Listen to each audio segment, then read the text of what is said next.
My father's an only child. My grandmother and grandfather were disappointed with how he chose to live his life right after high school.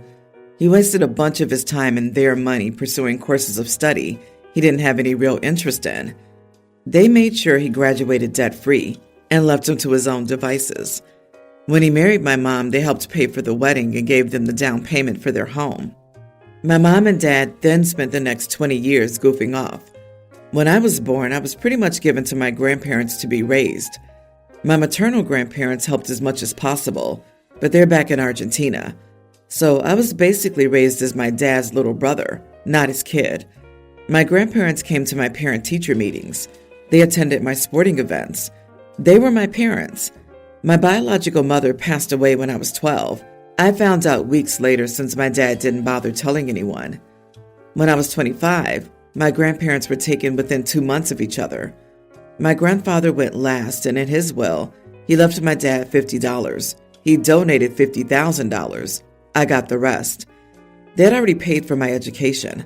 I thanked them and planned on paying them back once my career got going. Now I have a huge old house and a rather lovely nest egg. I'm 35, and my fiancé and I are about to start a family. My dad calls me out of the blue and says he's remarried, which is news to me, and his wife is expecting. I congratulate him, not knowing what else to do. He said that, obviously, my grandparents would want their grandchildren to share equally in their estate. He said I needed to talk to the lawyers and see about setting up a trust fund for this new kid and any future kids. I said that I was not splitting my inheritance and that it was his job as a parent to provide for his children.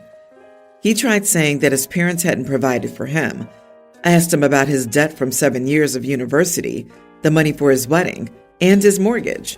I asked him if he could please provide me with information about how much he paid for my education, how much he helped me when I bought my first home, and what he gave me towards my wedding. For the record, he got us a sweet stand mixer. He said that he didn't have the money his parents had. I asked him how much he earned at his job. He said that he worked to live, not live to work. That was something he always said to my grandfather. It really hit home with me. He has spent his entire life in easy mode. I told him that if he was a competent father and his new kids finish high school, I'll help them get an education. He says he needs the money now. I asked why my unborn half-sibling needed money. It turns out my dad hasn't been paying his taxes. I offered to buy his house and rent it back to him. He said I was being an idiot like his dad and trying to control him with money. My wife is with me, but she thinks I was harsh and that his kid deserves a leg up. Not the idiot, but you're opening yourself up to so much hassle and financial problems by offering to buy and rent a home to him. He will constantly make demands, and as he expects a free ride from you, he will never pay a penny in rent. It'll be costly, and he'll make sure it's a drawn-out process to evict him, and you'll probably have to sink many thousands to repair the damage he leaves the property in. You owe this child nothing, and as long as you don't say no, he'll keep coming back and trying to find ways to take and abuse you. Why would you open yourself up to that? Honestly, cut him off and watch from afar. Oh, good Lord, don't buy his house and rent it back to him. You would be in for a world of hassle. We all know he'd refuse to pay the rent while living in his house. And don't promise to pay for anything for his child. Not an education, nothing. You might have kids yourself who require all your support. Your wife is reacting from a place of a rational mother, wanting a child to not go without. She just needs to trust you and take her feelings out of it. OP, you need to cut contact. Get an estate attorney if you don't already have one, and let them know what's happening. From then on, any and all communication goes through your lawyer. Your father's a mooch. He mooched off your grandparents until they had their fill. If they wanted money left for future grandkids, they would have given it to your father. If you give any of your inheritance to him, you're disrespecting their wishes. Invest that money wisely, and if you're still in a good position 18 years from now, you can help your half-sibling out directly.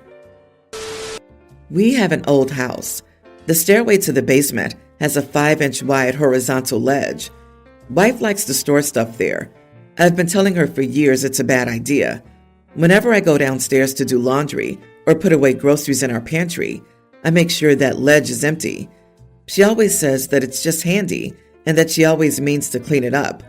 I find all kinds of crap there. You name it. Bottles, jars, open boxes of garbage bags, lighter fluid. She came in from the backyard, where she was gardening, to use the bathroom. On her way out, she went downstairs for something. I heard her fall and then scream. After we got home from the hospital, where they reattached her toe, I asked her why she thought that leaving her garden shears there was a good idea. She said that I was being an idiot for saying I told you so. I didn't. I just asked her why she did it. I feel terrible that she got injured. I feel terrible that she feels dumb for leaving a heavy, sharp object where it could easily fall. I feel crappy that I didn't see them in time to put them somewhere safe. None of that means what happened wasn't entirely predictable and entirely her fault. Once again, for the cheap seats, I did not say I told you so. Am I the idiot for asking about her thought process? Not the idiot. Your question was a tad stupid. Obviously, she was being thoughtless and/or lazy. While she's unfortunate to have suffered this accident, it is better to be the person who caused the unsafe situation than someone innocent. Her negligence could have seriously injured or killed someone. While she was the one who was hurt this time, it could have easily been you walking down the stairs. I can only hope that you don't have children that could have gotten hurt instead of her. She should feel dumb. She should feel embarrassed. She should learn a lesson from this. This is exactly what you were trying to prevent, but you picked the worst possible time to ask her about the accident. Right now, she's very vulnerable, emotional, and embarrassed. She already feels stupid, and you made her feel worse. I know it wasn't on purpose, but she feels this way. Have a conversation later, but not right now. Then why is he pussyfooting around the conversation? There's no point in asking her why, because they both know what the reason was. She was being lazy and dismissive of a dangerous situation for the sake of her convenience. I disagree that now isn't the time for the conversation. I think it absolutely is, but it needs to be a very frank setting of boundaries. The phrase OP used was petty and didn't accomplish anything other than making himself feel better for a moment, and his claim that he didn't say I told you so is eye-roll worthy. For the sake of the safety of everyone in the house, he needs to let her know that there's absolutely nothing to be stored on that ledge from now on, and it's non-negotiable. He doesn't need to be rubbing her face in the fact that she already lost a darn toe. I, 30 male, have known my fiancée, 29 female, we'll call her Amy, for 7 years, and we got engaged 3 months ago. I also have a little sister, tween, we'll call her Lily. Amy and Lily were very close as Lily only has brothers, and Amy's an only child. Amy promised Lily before we even got engaged that she could be a bridesmaid for our wedding. Lily has waist-length red hair, which she's very proud of, and Amy loves it. She frequently comments on how gorgeous it is and loves playing with it. The problem came up last week when I was at my parents' house without Amy one day, and Lily was talking to me and asking when Amy was officially going to ask her to be a bridesmaid. She was really excited to go dress shopping. I said it was none of my business as the groom, and she'd just have to wait and see. But I was really happy seeing how excited she was.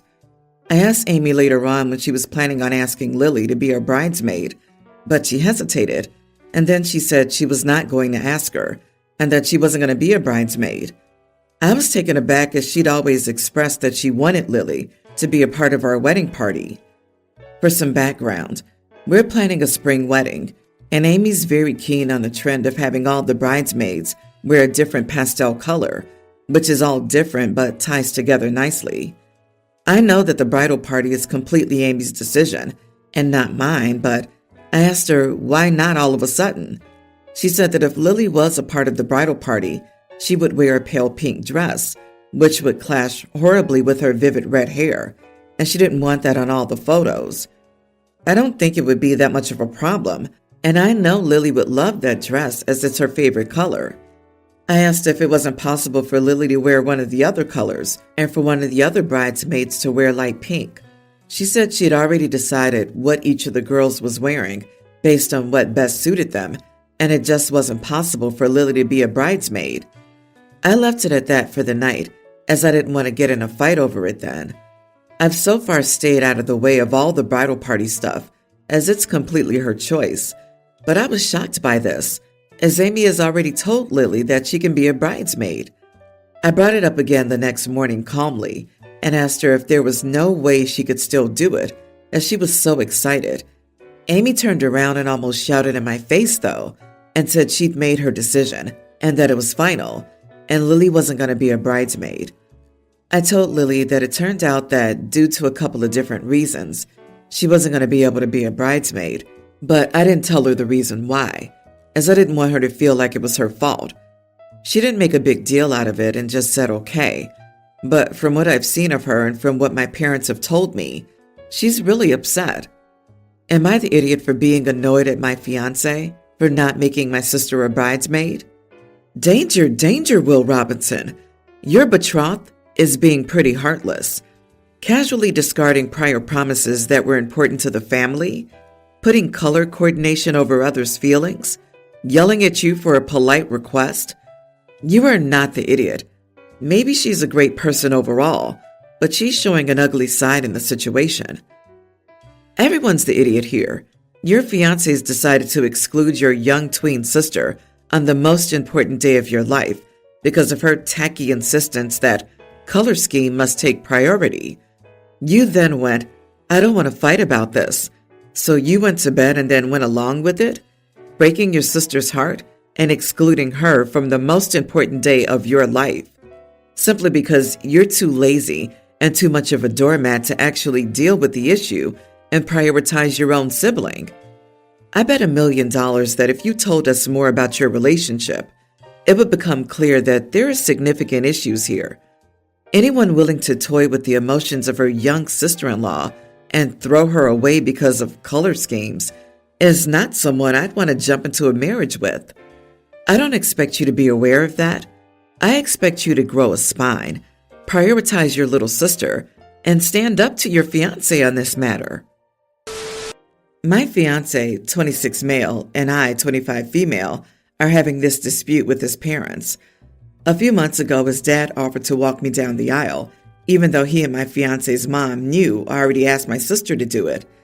At first, I thought it was sweet because they explained that my sister could be my bridesmaid or matron of honor. But I explained that my sister wanted to, and I wanted her to, but they have not let it go, and now they're offended that I refused the offer. Context on why my sister. She raised me and our siblings. She's the oldest and was parentified when she was way too young. She was our savior. She was our everything. I love her more than I can express. She gave up her childhood and her young adult life for us. She did an excellent job for a kid, but it was really unfair. It changed our relationship forever. We will never have a typical sibling relationship, and I respect her the way I would appreciate my parents if they were good parents and people. My sister never should have been put in the position she was. She never deserved to have her childhood taken away for most of her 20s. It wasn't right, but it was our reality. The two of us are especially close, and I've always tried to honor her for everything, while also having a more mutual give-and-take relationship as adults. But moments like this for us are when she deserves to shine and have a spotlight on her for doing what she did for me and us. Nobody in my life deserves this honor more, and it wouldn't be anywhere near as meaningful with anyone else. She gets an extra special role in the wedding, and some details are still being figured out, but this is something that we're doing. She might only be 10 years older than me, but she's been the best parent, sister, and friend anyone could ask for. My fiancé understands this perfectly and has been on my side. He's spoken to his parents to get them to stop, but they've made it clear that they feel I'm rejecting father-in-law and saying he's not good enough. They feel like I should be looking to them more as parental figures because I don't have the traditional ones myself. I don't, but I have my sister, and she's the person responsible for who I am today. I know they take issue with the woman so close in age to me doing what's typically the role of a parent. It's kind to offer to do it, so I asked because this has created so much drama. Am I the idiot for rejecting father-in-law's offer? Not the idiot. Why are people like this? I would reconsider this marriage. You'll have issues with them for the rest of their lives. If you continue, then strap in and prepare for a lifetime of boundary stomping, pushy in-laws.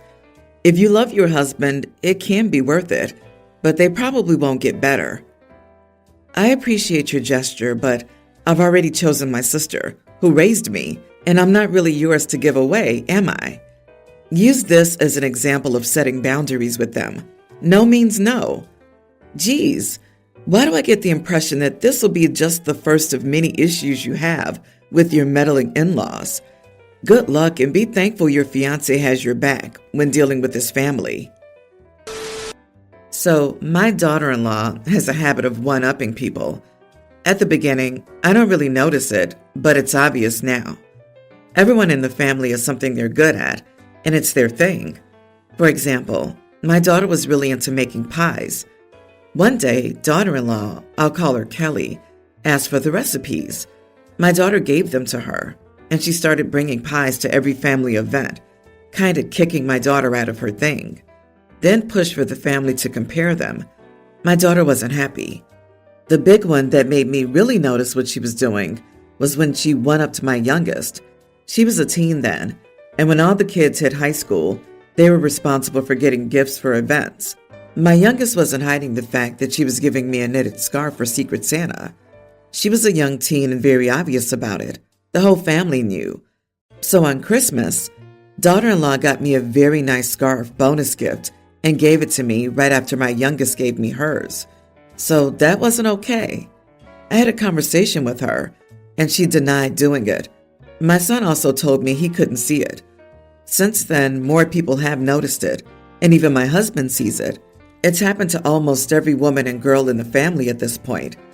This brings me to the point of this post. I have really good Italian recipes from my mom. I bring them to events. My daughter-in-law asked for the recipes and I told her no. This started a discussion about why. She accused me of not giving her family recipes since I don't see her as family, and I told her it was due to her behavior. She called me an idiot. My son is also on my butt about it, saying I'm gatekeeping recipes since I don't like her. Not the idiot.